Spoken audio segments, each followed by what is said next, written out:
Hey beauties, welcome back to my channel. We have the first batch of new fragrance launches of 2026, a couple purchases, some PR, I threw everything together, and today we are going to unbox everything together and I will share my honest first impressions with you. My nose was out of commission for the last few weeks with a head cold, but now that I am back feeling fresh, we have to dive into this package first because, at least for me, this is the most highly anticipated new launch of the year so far. It's from Prada. They very generously sent over their new fragrance. This is called Infusion de Santal Chai.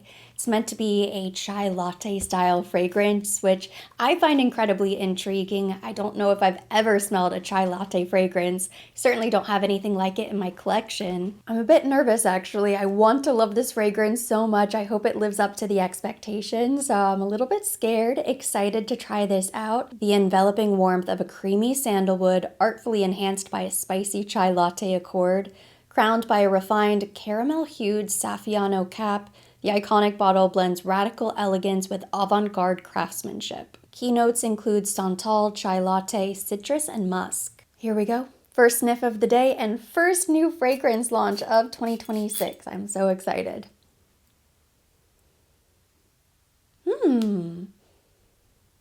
Very pretty. Ooh, I really like it. It's spicy, but it's very subtle. It's not too spicy. Definitely get a lot of sandalwood. It's a little bit sweet. It's much softer and, a little feminine. I'm not sure it's what I expected. In fact, I don't think it is. I really like this fragrance. I was scared they were going to overdo it and it was going to be intensely spicy, ambery, like too heavy for my nose, but this is so soft, so wearable, so lovable. It's warm and cozy. Warm, cozy sandalwood with a little spice. That is beautiful. Only because I can be incredibly picky with fragrance, I think it's missing maybe a little creaminess that I was wishing would be there, that I was hoping for with the chai latte. I was hoping for maybe a little vanilla, but it definitely has that musky, powdery finish and a little brightness from the citrus. It's lovely. A beautiful daytime fragrance. This is so perfect for winter daytime. It's elegant, it's feminine, very wearable, non-offensive. I don't feel like this is going to be an incredibly polarizing fragrance. I'm excited to wear this on the skin. Very first impression on the blotter card, it's lovely. Is it going to knock your socks off, blow you away? Is it the ultimate chai latte fragrance of my dreams? I don't think so. Of course, I need to wear this and play around with it. I feel like this has the potential to be a slow burn style fragrance where I know I really like it right away, but I feel like as I wear this fragrance, I'm really gonna fall in love with it. It has a bit of a romantic feel to it. I'm definitely getting more sandalwood than chai tea, still a very peaceful, calming tea style fragrance. On its own, it is absolutely beautiful, but I can't help but immediately think how this would smell, maybe layered with a vanilla body lotion, maybe a spritz of a light vanilla fragrance. We all have plenty of vanilla fragrances in our collection, I'm sure, but just a very beautiful, strong start. And here we have another very exciting new launch to start 2026 from YSL Beauty. As you can see by this gorgeous box, it is a berry color. This is the new Berry Crush. If there's one thing I know about YSL, it's that they are going to continue to crank out Libre flankers. I'm still feeling devastated that Vanille Couture was limited edition and it's no longer available. That to me is my favorite Libre so far. But I'm excited to try this new fruity berry interpretation. Libre Berry Crush is described as a delicious twist on the iconic Libre, bursting with juicy raspberry and creamy coconut. Berry Crush melts into the signature blend of orange blossom, lavender, and vanilla. Sweet yet bold, fresh yet indulgent. The immediate standout is the berry colored juice. I think that's a nice detail. I typically love raspberry notes in fragrance. Let's give Berry Crush a go. Ooh, it's bright, a little tart, juicy raspberry, definitely a little coconut. What is this reminding me of? Is that you, Valentino? It's very pretty, but oh, It's reminding me so much of Valentino Donna Born in Roma Intense, the one with coconut. It's both beautiful and painfully generic designer DNA at the same time. I love this fragrance, but you probably have something that smells similar already in your collection. I'm actually missing the berry. With a name like Berry Crush, I feel like it needs to be more berry forward, less coconut. I do enjoy the coconut note in there, but just like the other Libre flankers, it smells very true to the original fragrance. So unless you feel the need to rush out and collect them all, I don't know why anybody would be incredibly drawn to this fragrance. Do I think it's a pretty interpretation? Absolutely. The pink juice feels very Valentine's Day inspired, but truly the note that really stands out to me most is not the raspberry, it's the coconut. They already have a coconut version. Flowers and Flames, I believe, is meant to be a summery coconut version. Not sure if I still have it in my collection, I'll have to double check, but I'd be very curious to compare this not only to just the original Libre, but to Flowers and Flames. The more it dries down on the blotter card, the more it just smells like original Libre. I'm really not getting any berry left. I'm excited to try it on the skin. I'm not ready to write it off just yet. I really like Libre. I love Libre Le Parfum, Vanille Couture. There are so many flankers of Libre that I really enjoy. Is this going to be one of my all-time favorites? Time will tell. Next, we have another new launch from Clean Reserve. The caramel gourmand trend does not seem to be dying out anytime soon. This is Caramel Swirl with key notes of caramelized coconut, Italian tangerine, lemon, mango juice, strawberry blossom, hibiscus, white chocolate, whipped cream, and sandalwood.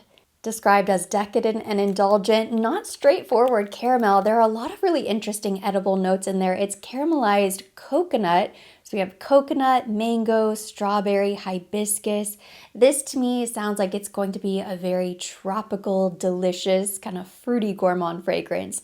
This sounds more like summertime. I will always welcome mango and coconut in a fragrance, especially caramelized coconut. That sounds beautiful. Oh, wow. Interesting. Okay.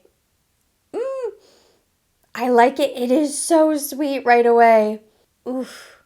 I feel like that is going to dissipate a little bit, but initially it is so sweet. Okay, I'm getting the strawberry. Oh, I'm getting the white chocolate. Oh, I don't know about this one. Ugh. It might end up being really good. I feel like it has so many good things in here. It can't possibly be bad, but the initial scent, the initial fragrance is so sickeningly sweet. Oh, strawberry is such a tough note. I like the idea of strawberry. I think many people do like the idea of strawberry in fragrance, but when you think about a natural strawberry, they don't tend to have that strong or robust of a flavor, not compared to other berry notes. They're a little bit more watery, a little bit more fresh.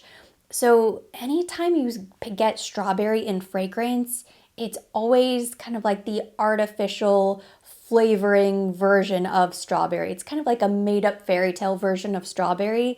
So in fragrance, in food, I think it sometimes works, but in fragrance, it can come across very artificial. The fragrance is calming down a little bit now. Okay. It's softening, it's coming around. This isn't bad. This could be really nice. I feel like this is one that really has to dry down on your skin. You just have to give it a minute. Very young, very youthful style of fragrance because it is just like straightforward gourmand, straightforward sugary, fruity dessert. Going back for another spray just so I can see.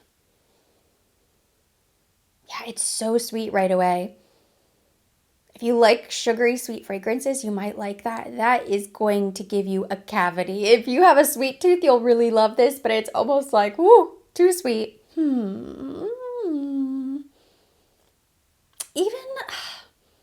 I don't know if this one is for me. I don't think I'm the target audience for a fragrance like this. Not really my style. It's not that it's bad, and I do think I'm going to enjoy it. I'm gonna have to keep testing it, and it doesn't seem like there's a lot of substance there. Like if there was maybe sandalwood or musk or something to like elevate the fragrance and make it dry down to be more elegant, feminine, a little bit more sophisticated.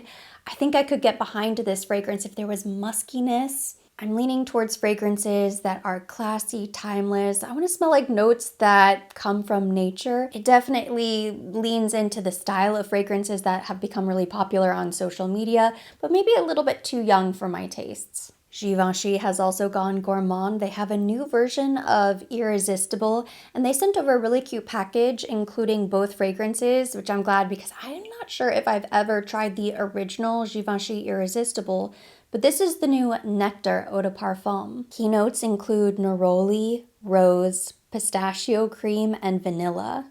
The original Irresistible fragrance is a luminous, fruity, floral, woody fragrance that blends pear rose with cedar wood. I'm happy to see pistachio is still having a moment in fragrance. Let's go ahead and try the original Irresistible first. Ooh, I love that mister. I love it.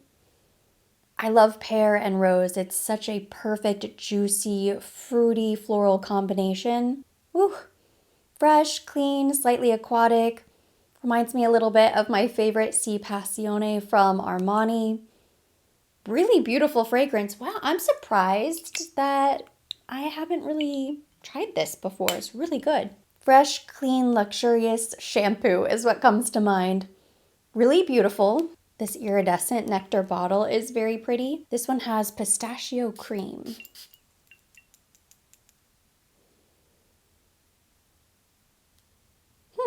Interesting. I like it. It's very pretty. Yeah, I think it's a beautiful fragrance. Had I tried this one first, I think I would have gone crazy for it. But something about the original that's really, really beautiful. Very different. That pistachio cream note adds a nuttiness, a creaminess that's really lovely.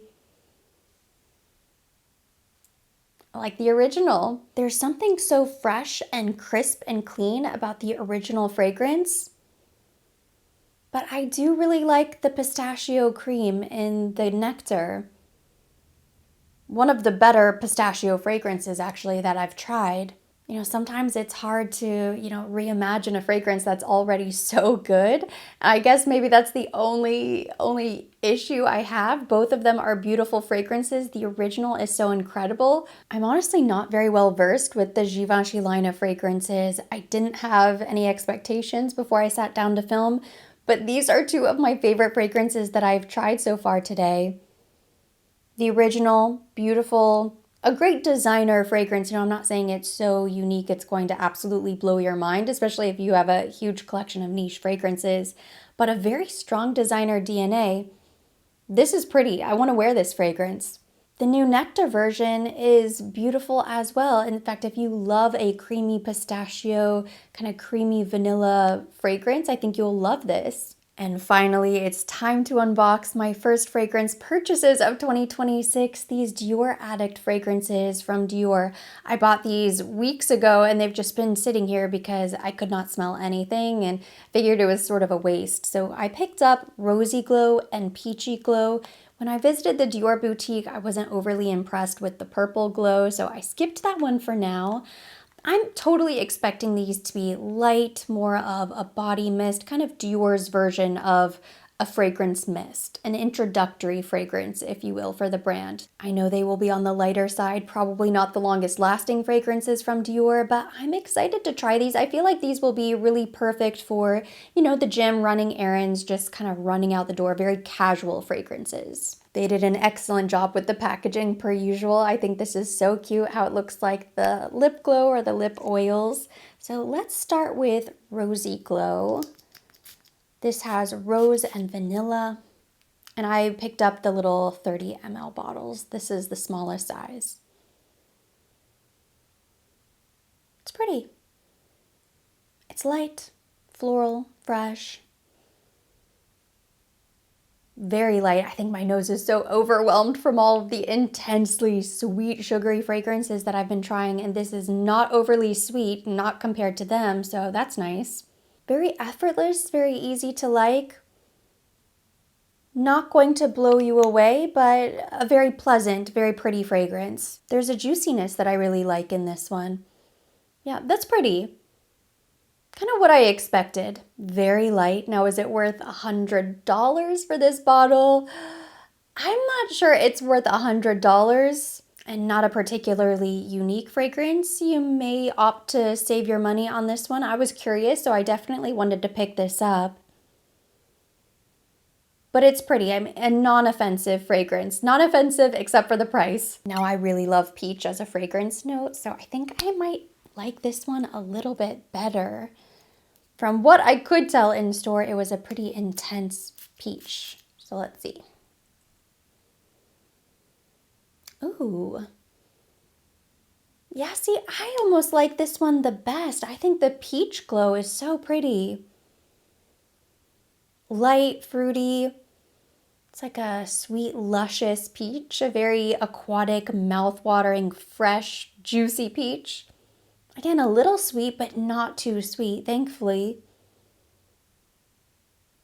Casual, light, very expensive light body mist, but very, very pretty. This is the perfect gym fragrance for me. This is similar to maybe my Ariana Grande Thank You Next fragrance that I typically wear whenever I'm just rushing off to Pilates. That's when I would reach for a fragrance like this. When I'm running out the door, I just want something very light. I don't want anyone else to really smell me. I just want to know that I smell good, or at least I don't smell bad. You know, I'm rushing out the door, want a little something, but not too intense. I think this would be really pretty. Certainly not my favorite Dior fragrances. They aren't, you know, best in my collection, but I think there was room in the Dior fragrance lineup for a fragrance like this, something that goes with the lip oils, the lip glow, something that is probably targeted to a younger clientele just to kind of get them introduced to the Dior fragrance category. I will say, unfortunately, based on my very initial impression, the best thing about these fragrances is the packaging. Packaging 10 out of 10.